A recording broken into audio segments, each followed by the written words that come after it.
Hello বন্ধুগণ, কেমন আছেন সবাই? এই বৃষ্টিময় দিনে সবাইকে নতুন আরেকটা রেসিপিতে আমন্ত্রণ জানাচ্ছি। আশা করি সঙ্গেই থাকবেন। আজকে সারাদিন অনেক বৃষ্টি হচ্ছে, আর এই বৃষ্টির দিনে কিন্তু ঝাল কিছু খেতে ইচ্ছা করে। সেরকমই একটা রেসিপি আপনাদের সাথে শেয়ার করার জন্য চলে আসলাম।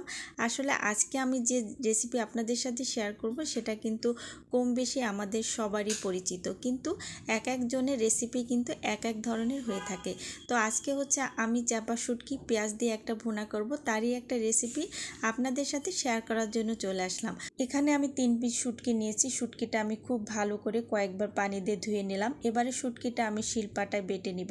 আমি অবশ্য অল্প পরিমাণে বানাবো, এই কারণে আমি 3 পিস শুটকি নিয়েছি। আর আপনাদের ভর্তার পরিমাণটা যদি বেশি হয় তাহলে শুটকিটা এখানে বাড়িয়ে দিবেন। আর এখানে আমি কিছু শুকনা মরিচও বেটে নিচ্ছি। মরিচটা আমি আগেই পানিতে ভিজে রেখেছিলাম। পানিতে ভিজে রাখলে হয় কি, মরিচটা কিন্তু একটু নরম হয়ে যায় আর বাটতে কিন্তু সুবিধা হয়। মরিচটা বাটার পর এখানে আমি কিছু রসুনও বেটে নিচ্ছি। শুটকি ভর্তাতে কিন্তু রসুনের পরিমাণটা একটু বেশি করে দিতে হয়, এতে করে ভর্তাটা কিন্তু বেশ মজার হয়। এবারে কিছু পেঁয়াজও বেটে নিব। পেঁয়াজটা খুব মিহি করে বাটা যাবে না, একটু আস্তে আস্তে করে বাটতে হবে। পেঁয়াজটা বাটা শেষ করে একটি বাটির মধ্যে আমি সবগুলো উপকরণ তুলে নিলাম। এবারে চুলার মধ্যে আমি আগেই একটা কড়াই বসিয়ে দিয়েছি। এখানে পরিমাণ মতো তেল দিয়ে দিলাম। এখানে আমি 1 কাপ পেঁয়াজ কুচি দিয়ে দিয়েছি। এই ভর্তাতে কিন্তু পেঁয়াজের পরিমাণটা একটু বেশি করে দিতে হবে। পেঁয়াজটা একটু হালকা নাড়াচাড়া করে এর মধ্যে এখন আমি কিছু রসুন দিয়ে দিব। রসুনের পরিমাণটাও একটু বেশি করে দিতে হবে। পেঁয়াজ রসুন একটু বেশি করে দিলে এই ভর্তাটা কিন্তু অসম্ভব মজার হয়। পেঁয়াজ আর রসুনটা যখন তেলে ভাজার পর হালকা একটু নরম হয়ে আসবে, তখন এর মধ্যে 1/2 চা চামচ হলুদের গুঁড়া, 1 চা চামচ লাল মরিচের গুঁড়া আর 1/2 চা চামচ ধনিয়ার গুঁড়া আর স্বাদ অনুযায়ী লবণ দিয়ে সামান্য একটু পানি দিয়ে দিলাম।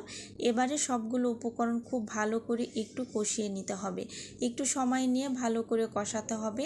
মশলাটা ভালো করে কষানো হয়ে গেলে এর মধ্যে শিলপাটায় বেটে রাখা শুটকিটা দিয়ে দিলাম। শুটকিটা দেওয়ার পর মশলার সাথে খুব ভালো করে একটু মিশিয়ে দিতে হবে। সামান্য একটু পানি দিয়ে দিলাম।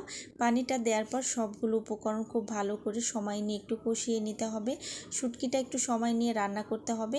এই শুটকিটা যত বেশি সময় নিয়ে রান্না করতে হবে, এটার স্বাদ কিন্তু অনেকটাই বেড়ে যাবে। একটু নাড়াচাড়া দিতে হবে যাতে নিচ থেকে লেগে না যায়। দেখতেই পাচ্ছেন শুটকিটা কিন্তু প্রায় হয়ে গেছে। এবারে নামানোর আগে একটু ধনেপাতা দিয়ে দিলাম। ধনেপাতা দেওয়ার পর একটু নেড়েচেড়ে মিশিয়ে দিলাম। ধনেপাতা দেওয়ার ফলে কিন্তু শুটকিটার থেকে সুন্দর একটা ফ্লেভার আসবে, খেতে কিন্তু ভীষণ ভালো লাগবে। এই পর্বে কিন্তু শুটকির তরকারিটা হয়ে গেছে। এবার চুলা থেকে নামিয়ে পরিবেশন করব। অসম্ভব মজার একটা রেসিপি।